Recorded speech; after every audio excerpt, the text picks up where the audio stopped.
Hello out there. How you guys doing? Stressed out, freaked out, feeling squeezed? The energy's been crazy and you're not alone.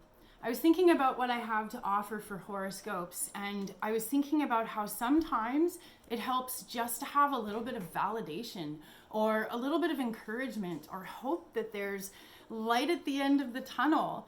So while we're all having a really hard time right now and life feels more stressful than ever, I'd love to give you your horoscopes. My name is Erin, I'm Queen Bee Tarot. I'm going to start by doing a super quick run through, and then if you have time, stick around for the details. So here's what's happening. We are in the very last day of the sun being in Scorpio. It's Saturday, and the energy for the last month has been a general theme of revisiting karma. And with Venus and Mercury in Libra, we've been polarizing how things are and how we wish things were. And so we're seeing, in our opinions and from our perspectives, right versus wrong, fair versus unfair, reality versus ideals. And so it's been a really interesting month. A lot of things happened. And now that we're about to move to the sun in Sagittarius, the general vibe is going to be of wanting to lighten things up. Oh my goodness. We all need it, right? So as Sagittarius invites us to lighten things up, we still have a lot of work to do. Mercury is now in Scorpio, and today Venus moves into Scorpio as well. So what we're doing is we're processing everything we learned from the past month and now dealing with how we feel about it. How do we feel about reality not matching our ideals? How do we feel about unfairness that we see around us? How do we feel about all these things? It becomes an immersive experience. So super quick, this week is going to be tense. There's a high probability of arguments, getting into situations where it just snowballs, and because everybody's feeling emotionally charged, things just happen and then boom. But there's also the potential this week for breakthroughs in communication if we are able to slow ourselves down, think about our reactions, and pause before we respond. There's actually a huge potential for making amazing breakthroughs, saying what we needed to say, getting our point across in a way that resolution is possible. And also towards the end of the month, what we've got on the 30th is a full moon lunar eclipse. And there's a huge energy around this event that has to do with breaking family karma and changing our paths forever by making different choices. So it's really intense. Here's the details. What we've got last week was Mars went direct. And so Mars is our will, our ego, and how we go about getting things done. And then when Mars is retrograde, we feel like we're being held back, that nothing's happening. Now that Mars is moving direct, it's like we've got all this pent up energy of all these things that we've been thinking about and intellectualizing over the past month. And now we have deep feelings about what we want to do about it. So there's this energy and this urge for change and wanting something to be different instead of the same old suffering and being squeezed. It's unrelenting this year. You are not alone. It's been terrible. So Mars direct, I made some helpful words here so that we can all see this. Mars direct, it is going to be in Aries until January. So that means that we all have this fighting spirit, fighting for what we believe, and not necessarily thinking before we speak. So it's a very fiery energy, not necessarily being careful.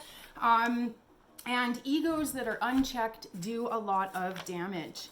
Last week we had Jupiter conjunct Pluto. So Jupiter is associated with Sagittarius. It's how we seek to just break free of troubles, worries, and repeating patterns. So when Jupiter, who wants to break free,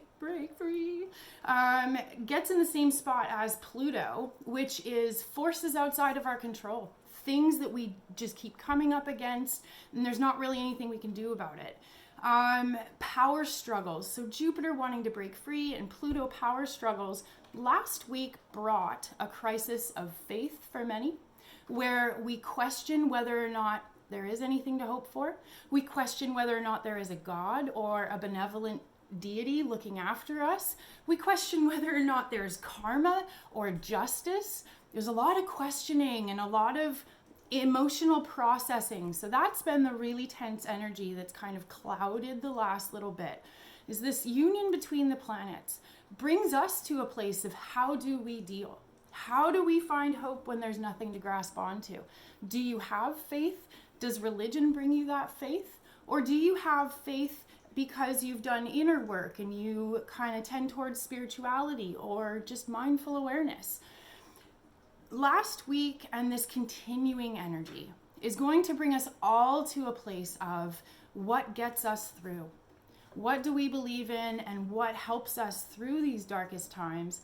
And how do we lighten things up in the face of all this trouble? So what I wrote down here is crisis of faith for Jupiter conjunct Pluto. So either it makes us totally question our beliefs or it solidifies our beliefs in some way. And it's this awakening, it's this eye-opening experience where we see what we didn't see before. Sometimes it's a reflection of ourselves or others, but it's something that we can't unsee. So now that we've got this awakening, we've got this awareness of balance and imbalance, fairness, justice, karma. We are moving into a month that is going to be intense because of this pressure to change. And the only way that we're ever going to move forwards is if we're truly aware of what's happening in the present.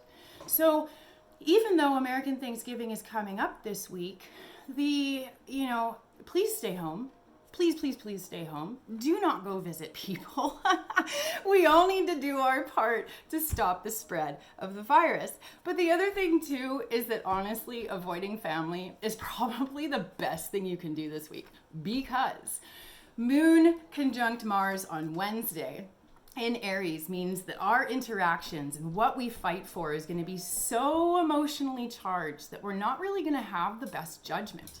And then on Thursday, what we have is, so the Moon conjunct Uranus, which is breakthroughs, saying what we really think without filter, in opposition to Venus. So there's this huge, huge, huge potential of getting into arguments with loved ones, saying things we can't take back, spilling the beans about something we shouldn't have talked about. But on the other hand, if we are able to counteract this energy by pausing and reflecting and thinking before we speak, then there is the possibility of changing family karma and doing things differently. Breaking out of the family mold, stopping a repeating pattern, doing something to go, hey, wait a minute.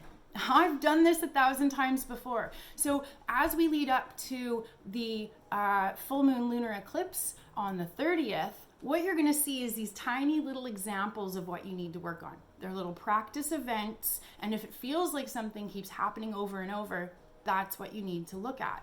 So doing things the same way and producing the same results, anything we feel really overwhelmed by as far as our interactions with other people is going to be what we need to work on, because at the lunar eclipses and solar eclipses are always really intense events where people's judgment is clouded.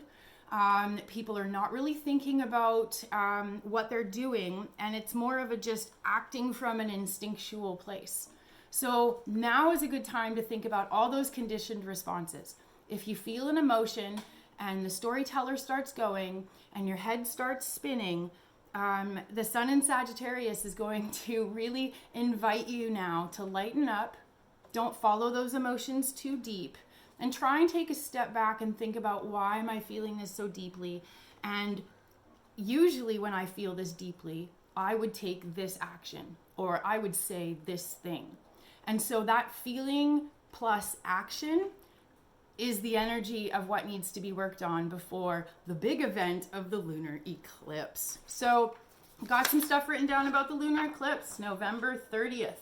How are we acting from a place of pain? How are we repeating family karma? And the other thing about the lunar eclipse is that we are going to see the consequences of our actions. So anything that we have been turning a blind eye to as far as the effect we're having on other people, or negative things that we keep perpetuating by not being self-aware. This lunar eclipse is going to be an awakening moment, a breakthrough or breakdown moment. The best advice I can give you is slow down and think about your emotional responses. Oh yeah, as I was going through my own personal crisis of faith over the last little while, thinking about these problems that kept coming up, I had the typical responses. Why is this happening? What did I do to deserve this? Why is life so hard, right? We all hit that pity party place. That's natural. But what I was able to take away from the experience is life is going to be full of problems, and expecting it to be any other way is ridiculous. Sometimes the problems that happen are just life and shit happens. But sometimes the problems that happen are just a reminder that there's something that we need to work on. And it's not that we personally suck in any way. It's that perhaps we're not minding details. Perhaps we could set better boundaries. There's a lot of takeaways that we can have from this experience. So feel those feelings. Think about your reactions and prepare yourself for possible explosiveness as the month closes out. Okay, be sure to check out my horoscopes. I posted them. I have a general run through of the planets right now, and then individual signs. If you know your moon sign or rising, definitely look that up. And if you guys have any questions, comments, or feedback, please do let me know. I'm here to help, and I hope this helped you guys. I love astrology, and I think it's really neat to have an idea of what's coming up so that we're better prepared. Okay, this is Erin at Queen Bee Tarot. Take care out there, you guys. Be safe, and I'll talk to you soon.